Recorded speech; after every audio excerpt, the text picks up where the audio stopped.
energetic and so supportive, and I hope that you can keep the energy with you because we have more performance and fun things waiting for all of you. But now, we're going to take a break and we're going to chat a little bit with all of the members. We're going to give them some time to drink water or something, and just going to do a small preview that we have the merchandise counter on the left side. So, do buy yourself a selfie pass if you would like to come up on stage and take some photos with all of our idols. And yeah, we're going to play some games, take selfies, and to our fan side section later on. Yeah,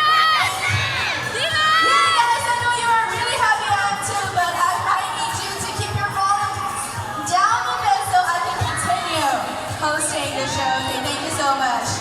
So now, we're going to get the members to answer some questions. How are you guys feeling today? Actually, we are really happy and excited right now. We were dreaming about this moment, and finally we came here and communicating with you and promoting us here. And thank you so much for coming. Love you all. Aku sayang kamu. Aku sayang. So as you can see that there's so many people right here. It's literally like a concert here. So I would like to ask the members, so what was your first concert that you have attended?